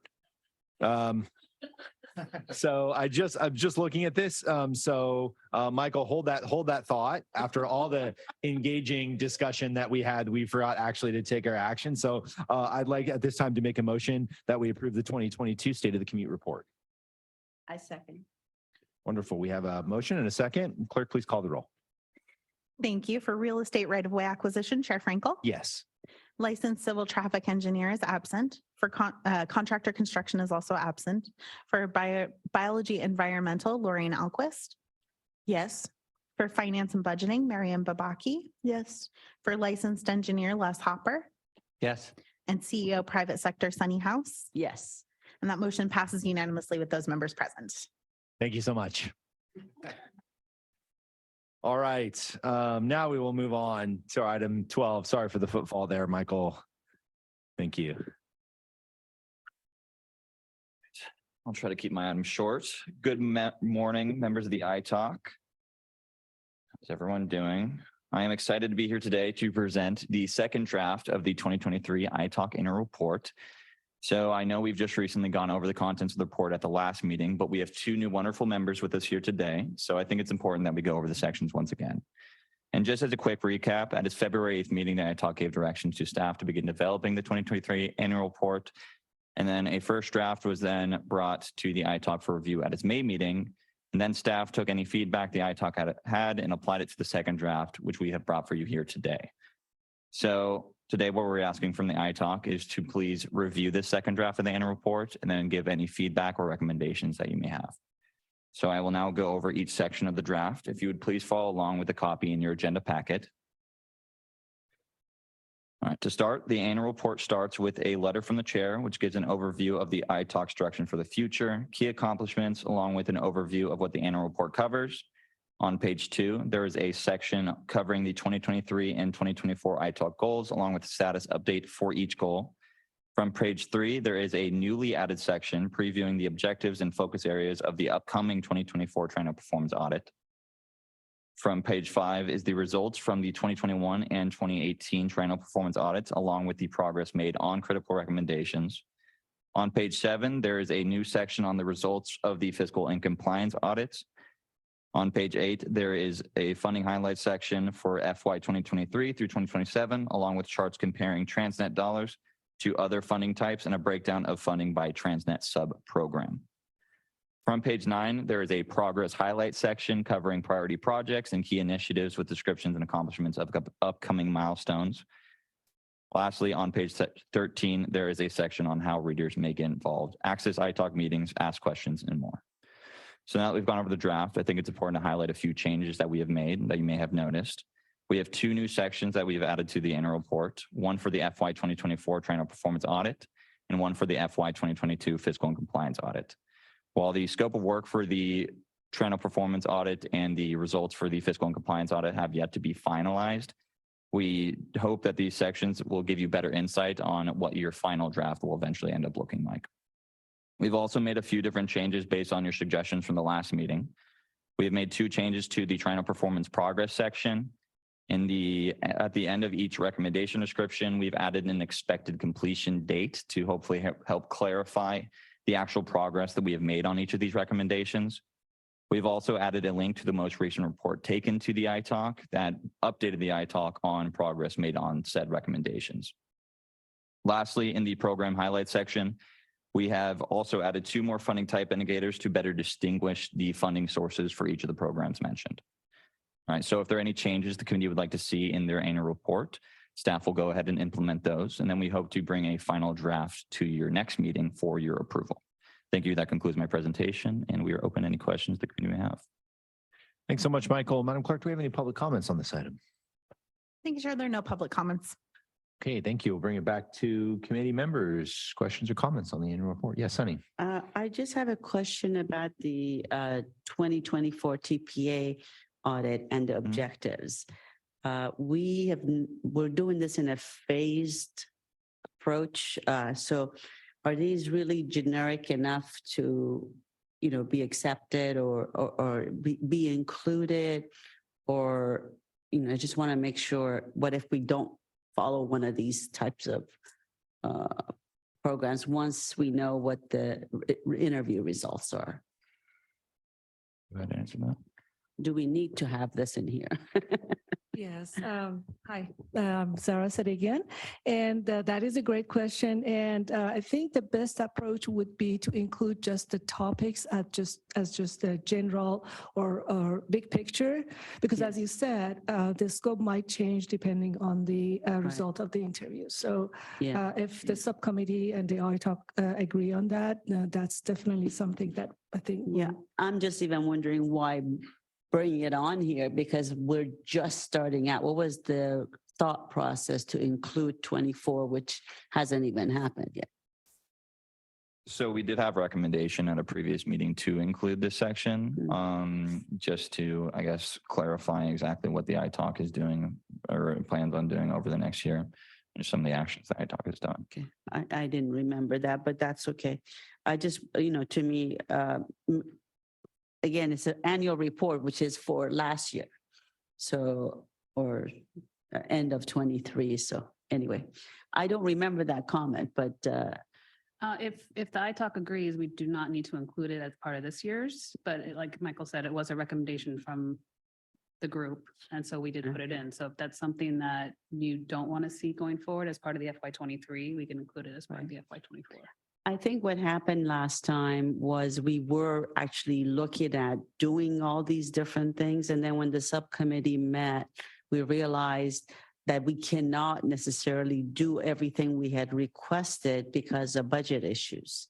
So that's why we did a phased approach to say, okay, let's do the interviews and see where we end up and what we can accomplish within the budget that's been negotiated. So things have changed since the last time. My recommendation is not to include it. We have plenty of time next year to include it and report on it, but it's just a work in progress. So I don't know if others agree with that. So, I mean, I think the 8 objectives are, kind of fairly general and generic. So, I'm personally not too concerned about, we obviously during this 2023 year, we have been working on the triennial performance audit and kind of setting some, objectives.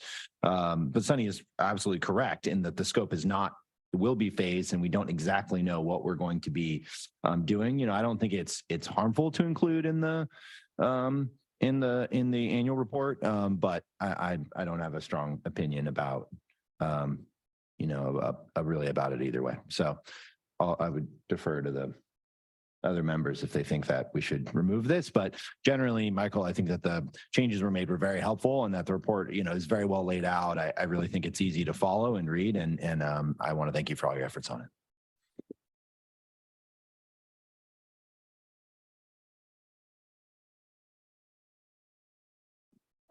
I agree with you. I don't think it makes too big of a difference, but maybe we just add the word tentatively focus on 8 objectives.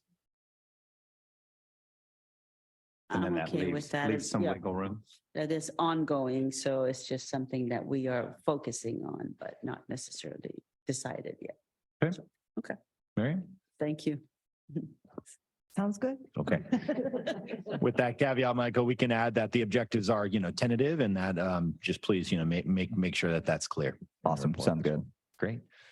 Okay, this was a discussion item. So seeing none, any other comments, questions on it? No. Okay. Michael, thank you. Thank you, everybody. Okay, and we will move on to item 13 on our agenda today, which is the fiscal year 2022 Local Street and Road Program Annual Status Report. And this will be presented by Alex Estrella.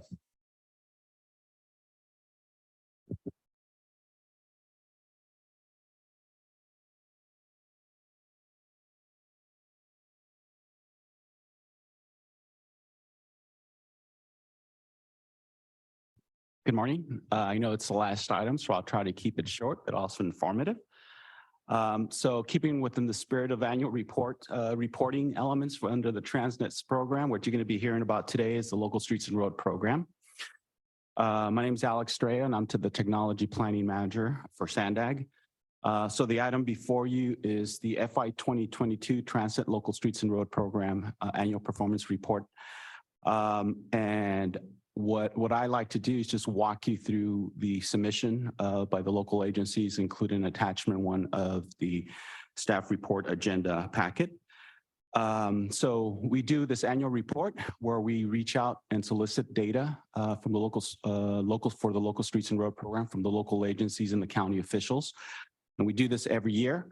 But what I like to do before I walk you through, I want to give you some background context for the new members on why we do the report. And second, how is it that we achieve and how we put things together, what you're seeing in front of you on attachment 1.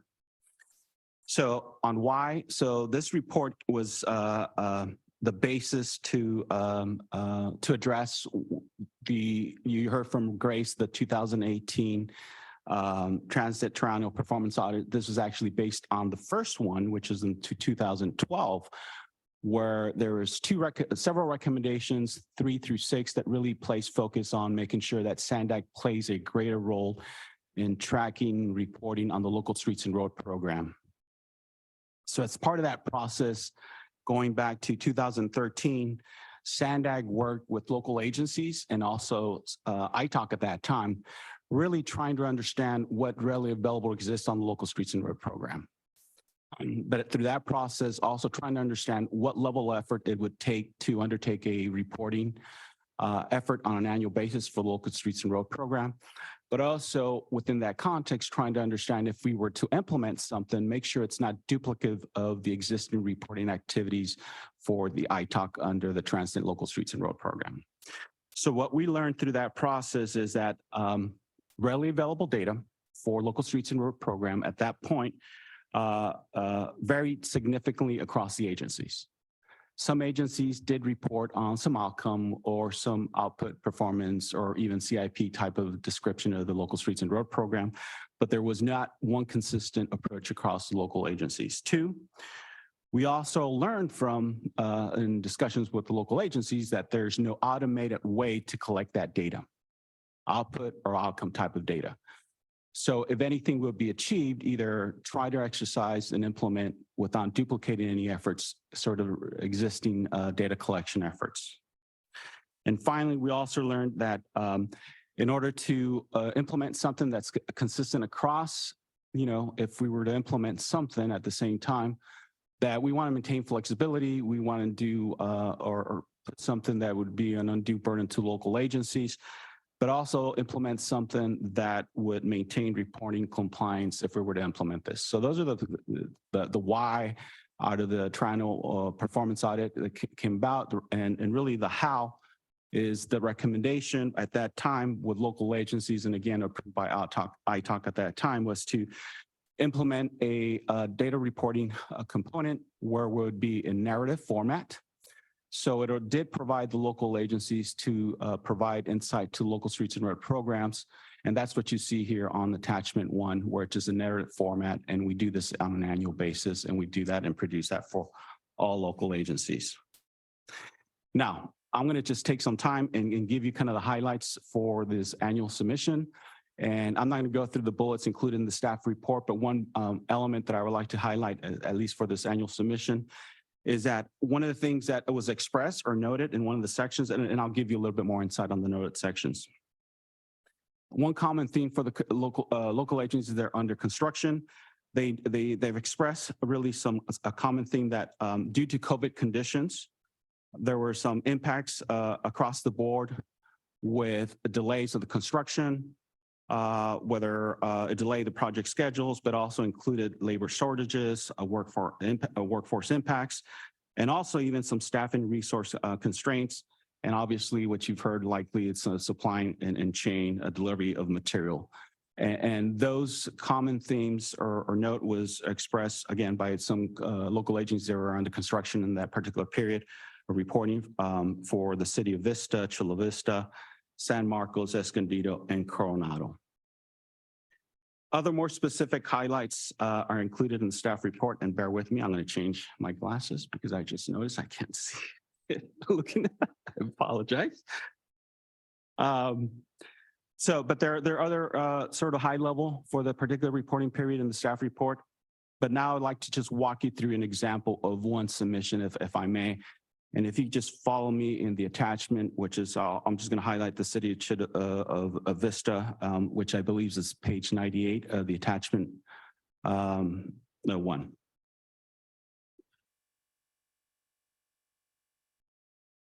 So as I begin just walking you through their submission, there are 4 key sections of this annual report. And again, it's a narrative format.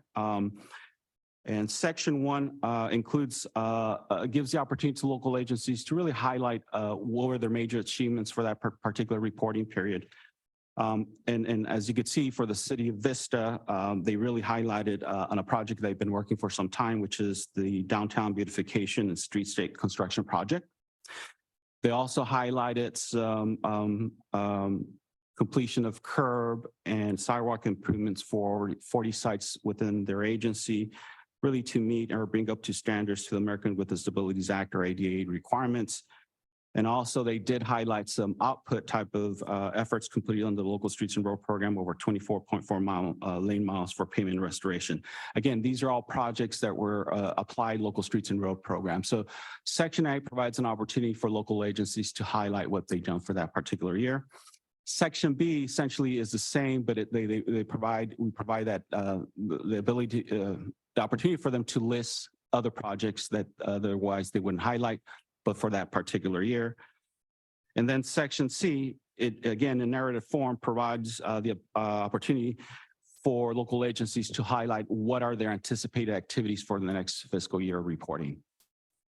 And for Vista, for example, they've mentioned that they're going to be undertaking the design work for the Avenida, the Benito Juarez and Sunset widening CIP projects. And they also list some citywide street rehab and maintenance and slurry seal type of work for the CIP projects that are anticipated for the next fiscal year.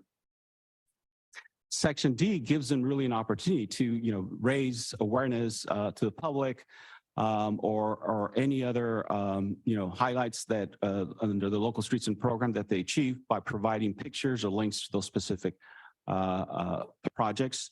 And for the city of Vista, they note the Paseo Santa Fe Streetscape Improvement Project as a major milestones. Again, those are projects that we're using, local streets and road work, LSRP transit project funds, excuse me.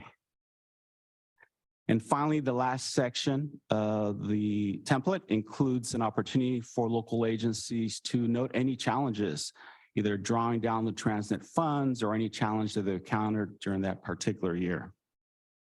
And as expressed earlier, again, the city of Vista was one of the agencies that, noted the experience and delay of construction due to the COVID conditions. So this level of information is requested by all local agencies on an annual basis. It takes a lot of work, a lot of coordination with the local agencies.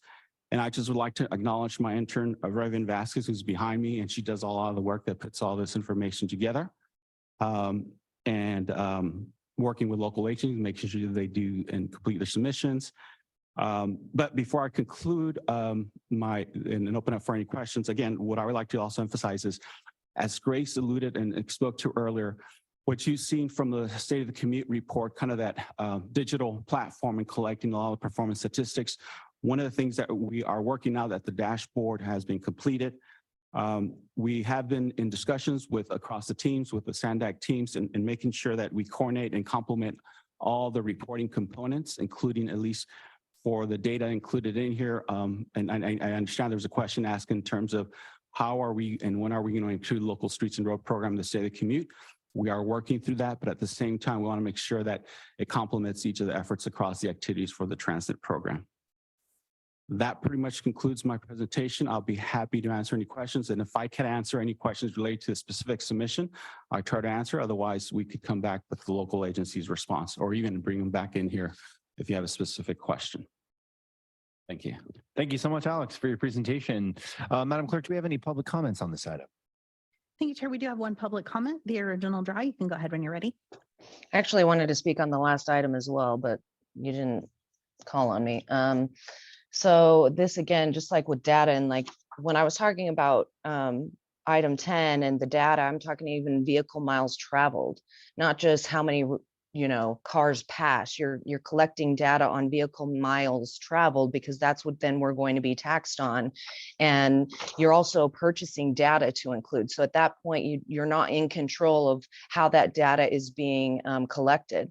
So you can't really say with all certainty that it's not being used in from people's cell phones, their maps that they're driving, trackers in their car, whatever it is. And so it gets dangerous when you want to use data in that way. And I just wanted to add something to 12 because you wouldn't let me say anything, but we need to be looking into bathrooms in these projects. Like no projects ever provide any public bathrooms, yet we want people to ride this transit and other forms. And JC DeSau and Outfront are a furniture company for outdoors, and they provide bathrooms and other furniture for free at no cost to the city. They maintain and keep it up and provide advertising so then you can get more things from it. So please look into that. And as we collect data, I just feel like it's going to be punitively used because all of this data that you collect will also go into the plan for 2025, which is in this road usage charge, whatever it's going to be called, is coming forward. So it is going to be used against the people because then it's going to de-incentivize people to drive. So it is punitive, and all of these things, you have to do that to get people into a new way of life. It can't happen without you guys using some kind of enforcement, and that's where this data is going to be used for. So tread lightly. That's it. Yeah, that concludes the comments. Thank you, Madam Clerk. Okay, we'll bring it back to committee members for questions or comments for Alex. Sunny?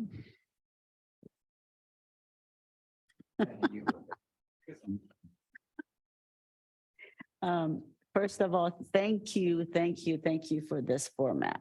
So much better than just getting letters, and some are, long, some are short, they didn't know. So this is perfect to have this information. I do notice just in working and talking to smaller cities in particular, that they are really hurting for staff. They can't compete with the private industry. They can't even compete with the larger cities for staffing. So is SANDAG giving them any breaks or are we expecting delays to come even more because of that? Some have, mentioned that here, but I know a lot are going through that process and it's getting worse, so.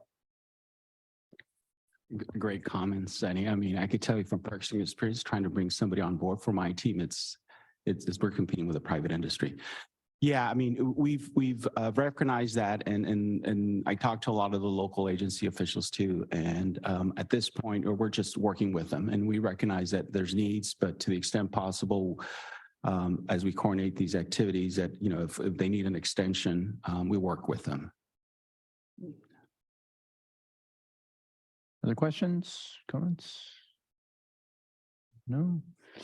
Alex, I think as Sunny said, great format. I think it was really helpful. Like in the city of San Diego, for example, they included the total cost in a lot of their line items. So they would say the project number, and it's $4.5 million for construction of new sidewalks, for example. I think we could encourage agencies to do that in the future. I mean, I know that information is in many, many other locations, what their total allocation is, but it's helpful just to see and to consolidate that to see exactly kind of the size of the Transnet expenditure on those particular projects. Okay, I think that concludes comments. Alex, thank you so much for your Thank you. presentation. Thanks, appreciate it. Okay, that was our last item, and that concludes our report agenda for today. And our next meeting, regular meeting, will be Wednesday, July 12 at 9:30. And with that, folks, we are Chair adjourned. Frankel? Sorry, real quick.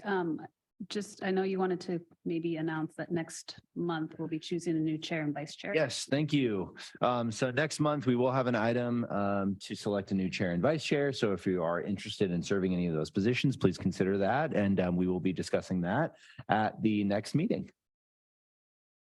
Thanks very much. I do have a question. I know there's a vacancy. Were you Just talking about that? Can we get an update? I know ACEC did share the information. There are other organizations as well. I don't know if you're working with them. Do you have Sure. candidates? Yes, we are reaching out to every engineering organization we can find and every engineer that we run into. And Michael can probably give you an update. That'd be great. Thank you. Thank you. Yeah, so we've put out public notices. We've put on notices on our social medias and our websites. A lot of, compared to last time, a lot of the applications come in a little bit late. So we're still waiting on applications to come in, but we have done outreach. Thank you so much, Sunny, and everybody else for doing your outreach to members. You know, if you still want to do that, go ahead. And I'm sure there's still another 3 days available to them. But yeah, so we've reached out through every avenue that we know, and we're hoping to get at least 2 applicants by. Do you have any right now? We do not have any. right now. Oh, okay. Mhm. So there may be an extension if you don't get one. We may have to do an extension at some point in time if at June 16th we haven't reached. Okay, thank you. Thanks for the update. Okay, thanks so much, everyone. That concludes the meeting.